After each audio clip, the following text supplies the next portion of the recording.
Representatives voted down. Actually, 3 Democrats voted for it, and I believe it was 4 or 7 Republicans voted against it. But it was the continuing resolution to fund the government into next year. The next fiscal year for our federal government begins on October 1st. And if we don't fund it between now and then, and there's, I believe, 6 legislative days left, but basically about 2 weeks, but Congress doesn't meet every day. If we don't fund it, then the government starts shutting down on October 1st.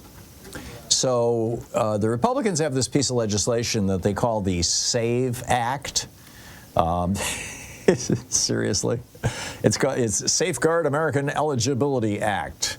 And what they mean is eligibility to vote. And this is a piece of legislation that, frankly, could flip several blue states red, and or at least purple, and could flip several purple states solid red by disenfranchising millions of women. The target of this legislation is married women who don't have proof that when they got married and their husband's last name is now on their driver's license, that they actually went to court and changed their names, or that the state that they live in recognizes marriage as a legal form of name change. Not all states do. So, and this would also be, this is also a federal law which would put the president in charge of enforcing it. So a president, say Donald Trump, for example, could just, start purging women from voting rolls in state after state, particularly blue states where there's a small margin that they would like to turn into red states. So, anyhow, they attached this thing, the SAVE Act, to that continuing resolution that would continue to fund the government. Now, some of the Republicans who voted against it are going to vote against any continuing resolution. Marjorie Taylor Greene, for example, she's like, this continues high spending levels. Oh, my God, they're still paying for Social Security, that kind of stuff, right? You've got the people who are taking their money and their marching orders from the Charles Koch type of right-wing billionaire who don't want our government to fund anything, frankly, because that means they have to pay income taxes. They don't like paying taxes. And the SAVE Act is designed to solve a problem that literally does not exist. I mean, Republicans will point out there are some people who are not here legally, who are not citizens. They are here legally, green card holders and whatnot, who are on the voting rolls. You can find them. Here in Oregon, they just found 306 people on our voting rolls who are not citizens. 2 of them actually had voted because they got ballots in the mail and they thought, oh, I'm supposed to vote. They just didn't know. These are people with green cards.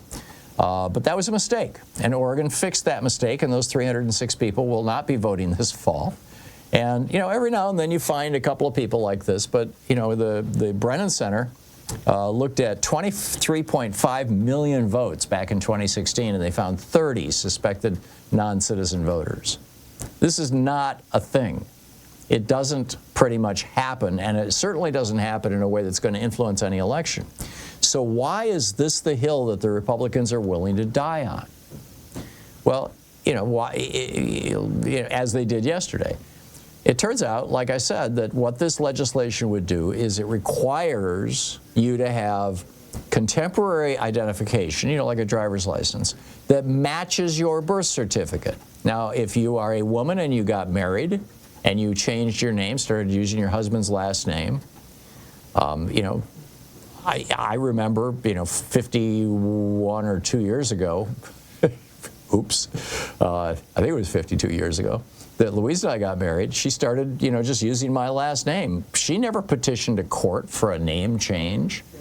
Now, I don't know if Michigan is one of those states where that constitutes a name change, a marriage, or not. I believe it's not, but I'm not certain, which is where we got married. But bottom line, for many women, without that, certificate of having changed their name, or without proof from the state that the state recognizes their name change, and most married women have neither, they will not be able to vote.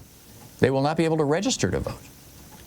And this is, this is what the Republicans are all about. As the National Organization for Women wrote, Now, voter ID laws have a disproportionately negative effect on women. According to the Brennan Center for Justice, 1/3 of all women have citizenship documents that do not identically match their current names, primarily because of name changes at marriage. Roughly 90% of women who marry adopt their husband's last name.